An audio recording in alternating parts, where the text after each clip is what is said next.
afternoon, students. Welcome back to the lore and histories of the Iron Kingdoms, Warmachines, and Hordes. I am Professor Castor, and I will be walking you through Khadoran Warcasters today. My personal experience with Khadoran Warcaster, since I worked with them for a good, 10, 15 years, along with the Khadoran High Command, is that like most other Khadorans, you have no idea if they like you. Respect you, yes. Like you, no. And that like, respect, and dislike are a very thin line for Khadorans. Unless, of course, you are another Khadoran, and then I imagine it's a little easier if you were raised in that particular type of society. Although the Warcasters in Khadoran are even, I don't want to say scarier, unnerving, yeah, and you not knowing if they like you or not, really just, you just hope your contractors went well enough that, they're not going to end your contract with your life at the same time. I suppose after 15 years, that means they liked me at least a little bit. We will be reading over today the training and such for a Khadoran Warcaster, along with some of the Warcasters at the beginning of this chapter. We'll probably be breaking these courses up into multiple parts, with Warcasters either standalone as their own, as they haven't changed for millennia, or we will be grouping them together based on their Warcasters' history, and if they increase rank or anything like that, we'll be going through each of their histories as they progress along the storyline. So let's just get to it. We'll begin with Warcasters of Khador. Boasting the most formidable modern military in Western Imoran, the Khadoran Empire is capable of simultaneously and sustained campaigns in multiple theaters, deploying both disciplined, loyal soldiers, an impressive arsenal of warjacks, artillery, and mystical might. Khador's true strength is its people, and regardless of the other weapons at its disposal, the army's greatest battlefield asset by far are its formidable Warcasters. The Khadoran military places a high priority on preparing its Warcasters for the challenges they face. Each is a trained commanding officer capable of serving as the linchpin in both offensive and defensive engagements. The prosperity of the glory of the motherland is contingent on the split-second decision of these Warcasters. They are relied upon to make the best call, even far from the call of high command. Considerable expense has been invested to modernize the Khadoran military and create an effective and systematic regiment of arcane training. Regardless, the Warcasters of Khador are extremely varied. The previous military training and experience of these individuals shapes the evolution of their individual fighting styles and powers. Traditionally, Khador has struggled to compete with rival nations in their arcane and mechanical innovations. The greatest invention that led to the overthrow of Orgoth came from other regions, from the alchemist of Lael and the arcanist of Signar. In the modern era, efforts to rectify this imbalance have fallen to a single group of its most ambitious and talented citizens. Moving on to arcane traditions. The preeminent arcane organization in Khador is the Grey Lord's Covenant, a powerful group that serves as an arm of the state and which has unified all the gifted with magic in the Empire. The very formation of the Grey Lord Covenant was an act of solidarity for the motherland. While Khador has been esteemed for its engineering before the occupation, having invented the first steam engine, Southerners conspired to undermine the knowledge and expertise of the northern peoples during the rebellion, leaving the nations of Khador with a distinct deficit. To redress this injustice, the Crown sent loyal, gifted citizens abroad to acquire lore and secrets from foreign organizations such as Signar's Fraternal Order of Wizardry and Lael's Order of the Golden Crucible. In brave acts of espionage, the first Grey Lords acquired vital intelligence, including the manufacturing techniques of Steamjack's cortexes and knowledge of alchemy, and by their efforts they hoped to help modernize Khador's military.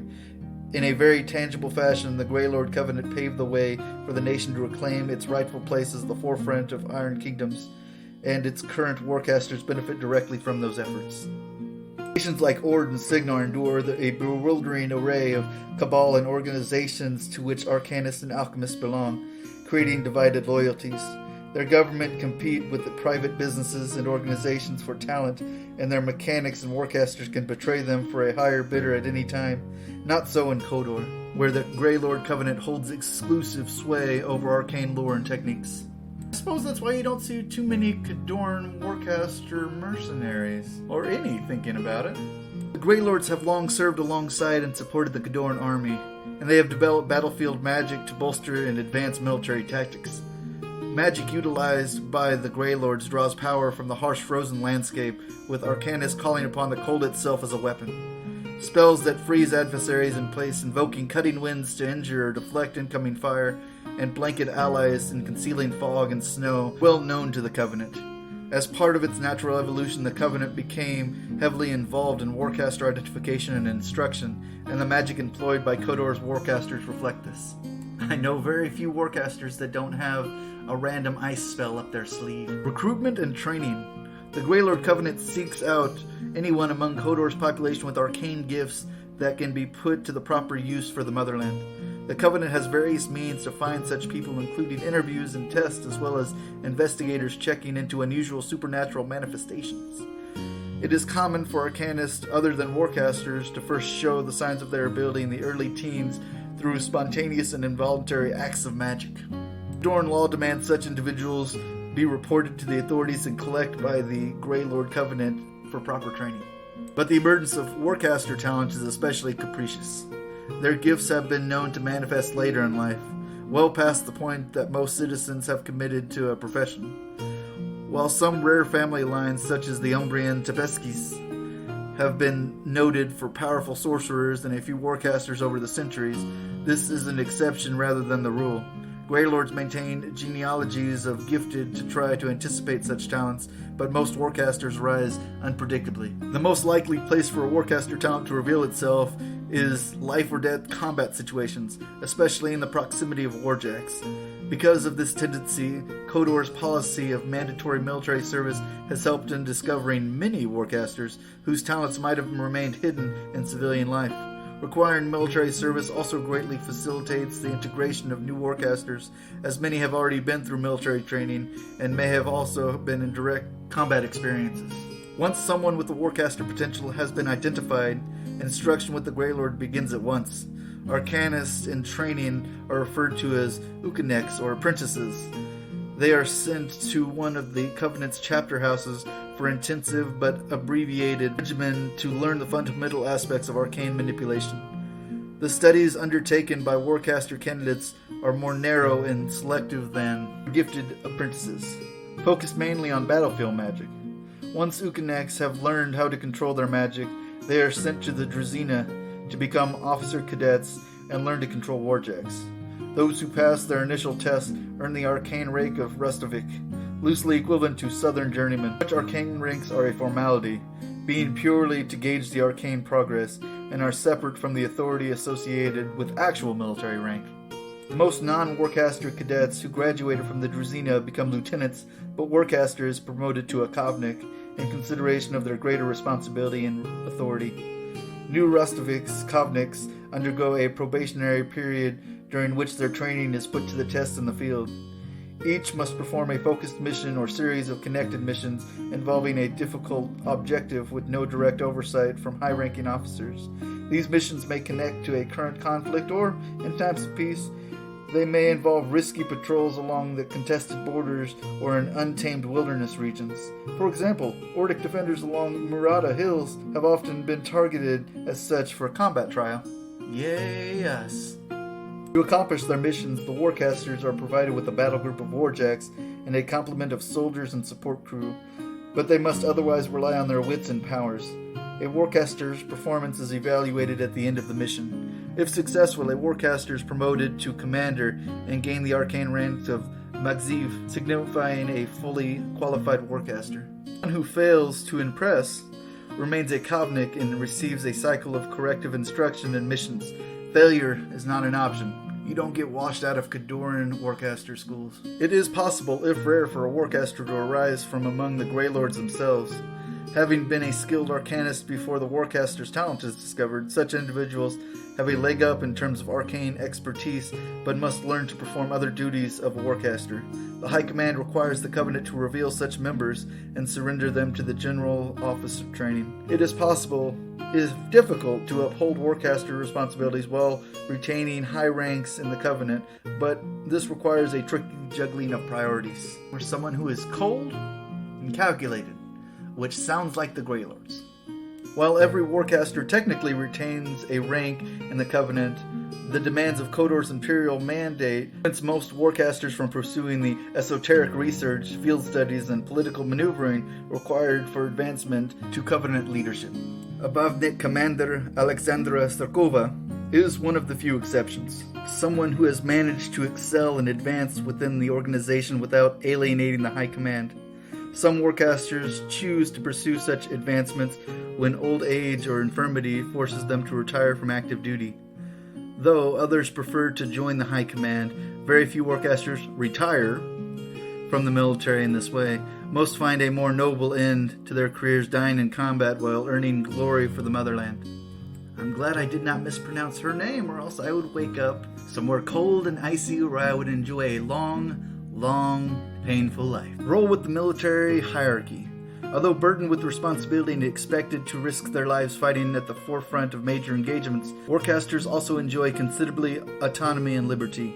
Even young Warcasters are trusted with leading sizable armed forces and controlling numerous warjacks and large number of soldiers. Due to their nature as a force multiplier and the unique perspective they gain on unfolding battlefields by joining their minds to multiple warjacks, Warcasters are given tactical command of an engagement, even over senior-ranking non-Warcaster officers.